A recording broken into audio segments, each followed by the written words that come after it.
آي ودس مرا دحري 15 عمت صحافي شيشاي شموندي مس دقلنا فقتي مس كحول تزتاتاتي نسمرا مستقلقلكو أبناي 3 عمتات حتمت غازيت أزمن نفوس محلاوكا حنت غاب حتمتاتها حليفني فلتن ولاوكا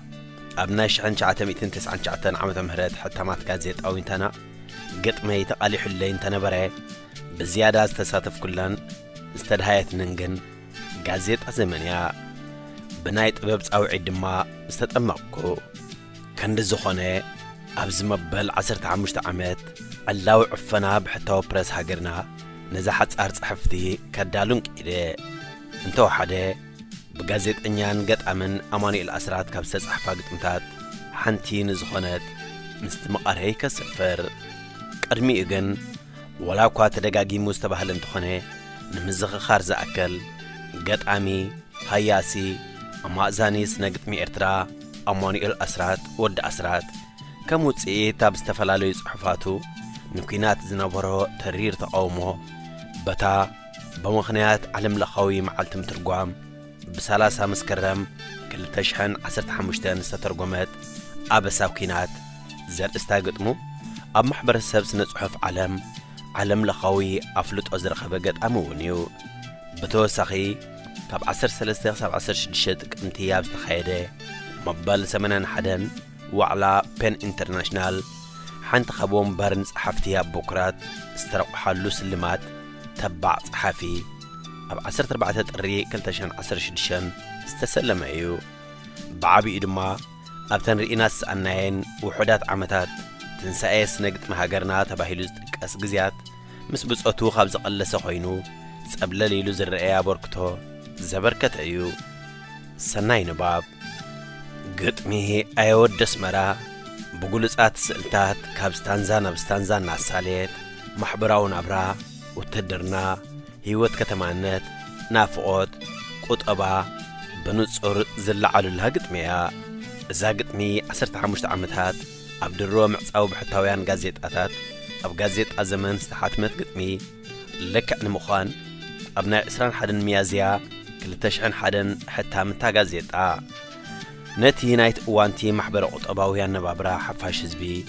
بنصرن قرطون عقباب النختم ببا أبو عي زخري التقمت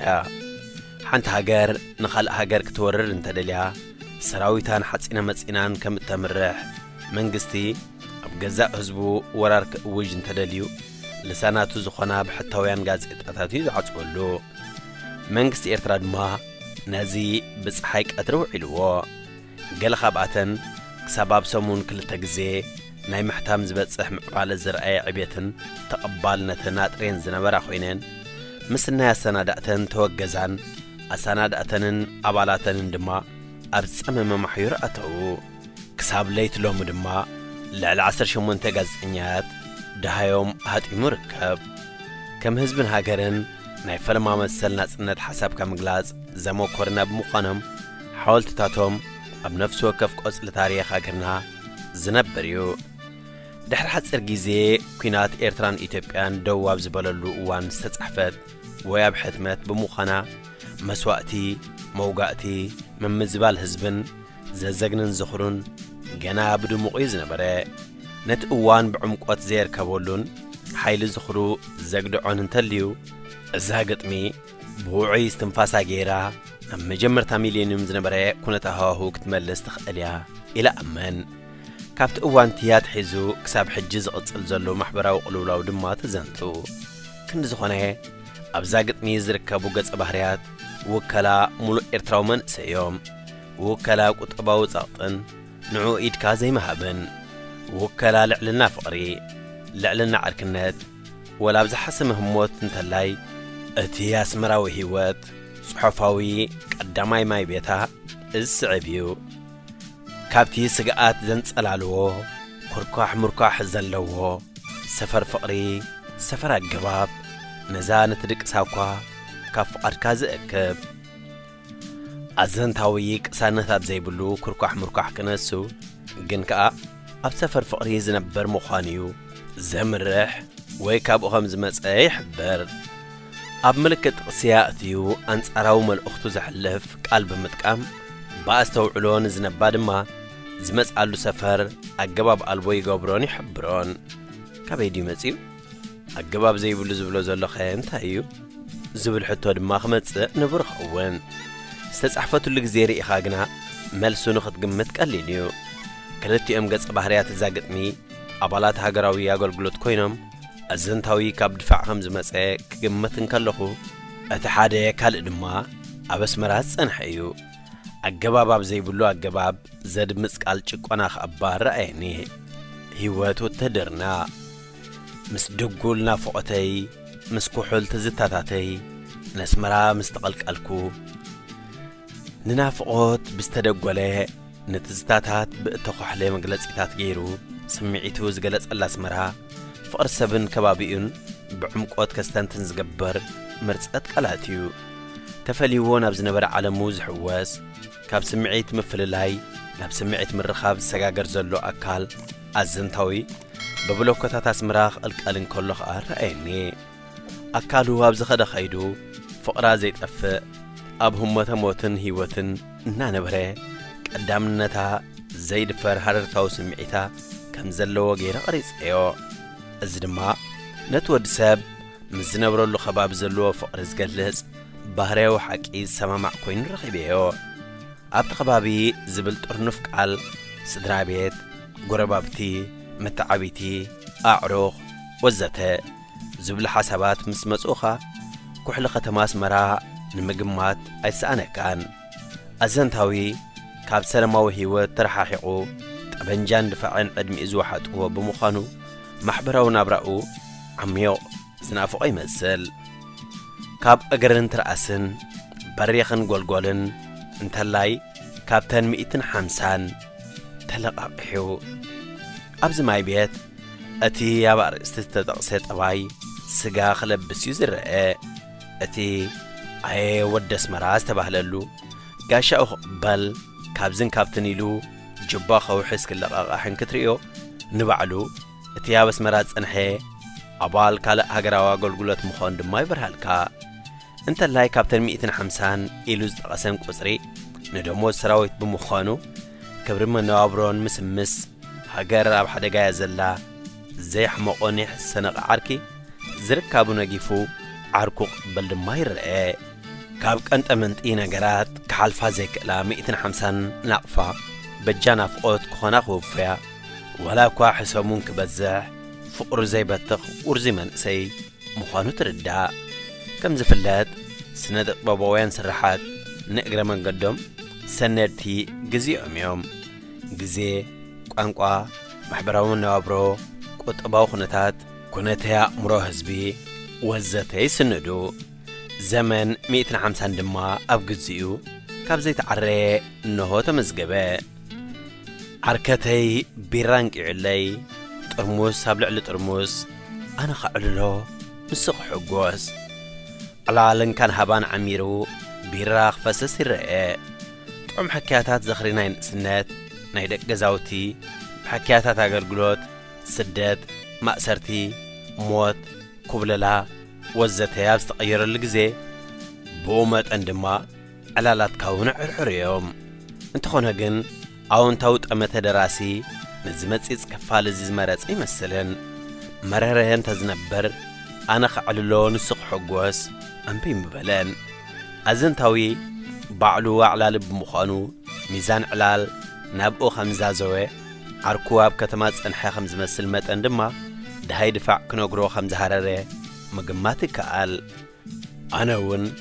ድፋዕን ባሩዱን እንታይ ጥዑም ዕላል ከይህልዎ ኢለ ምስቲ መቓርያ ይድርቶን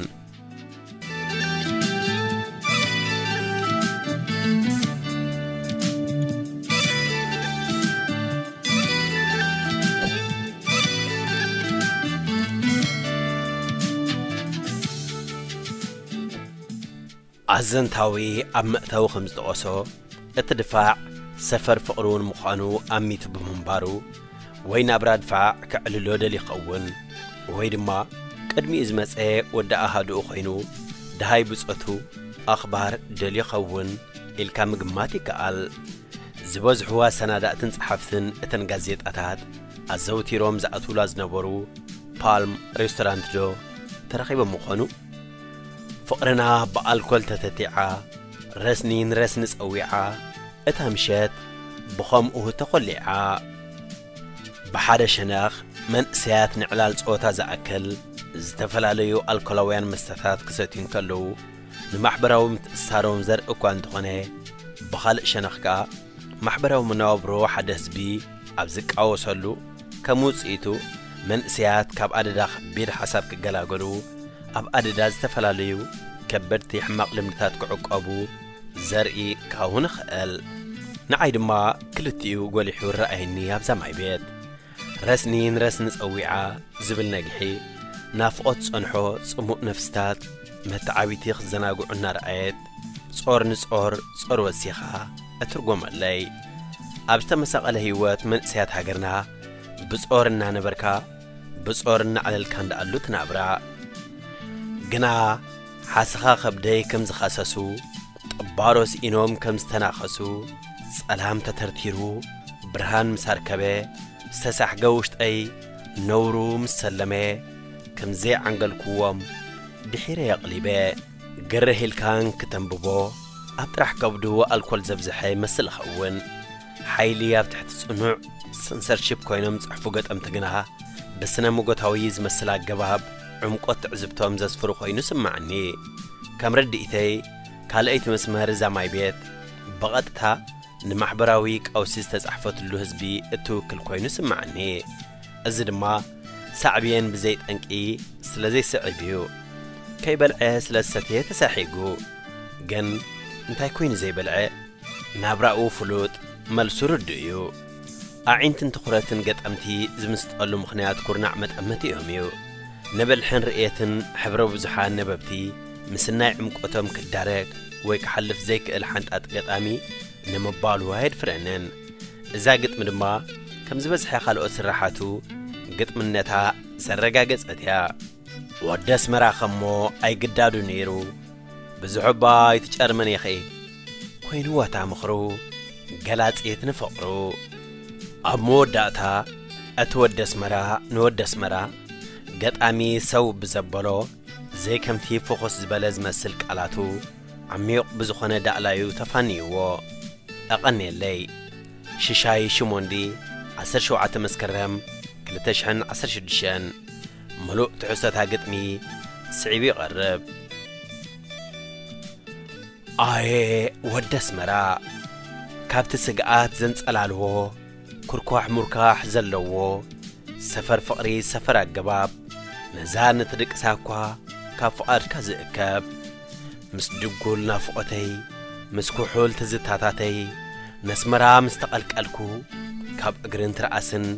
በሪኽን ጐልጐልን እንተላይ ካብተን 150 ተለቓቕሑ ዓርከተይ ቢራን ቂዕለይ ጥርሙስ ኣብ ልዕሊ ጥርሙስ ኣነ ኸዕልሎ ንስኽ ሕጐስ ፍቕርና ብኣልኮል ተተቲዓ ረስኒ ንረስኒ ጸዊዓ እታ ምሸት ብኸምኡ ተቖሊዓ ግና ሓስኻ ኸብደይ ከም ዝኸሰሱ ጥባሮስ ኢኖም ከም ዝተናኸሱ ጸላም ተተርቲሩ ብርሃን ምሰርከበ ዝተሳሕገ ውሽጠይ ነውሩ ምስ ሰለመ ከምዘይ ዓንገልክዎም ድሒረ የቕሊበ ወዲ ኣስመራ ኸሞ ኣይግዳዱ ነይሩ ብዝሕባይ ትጨርመን የኺ ኮይኑዋታ ምኽሩ ገላጺት ንፍቕሩ ገጣሚ ኣማኑኤል ኣስራት ዕለት 21 ወርሒ 4 2001 ጋዜጣ ዘመን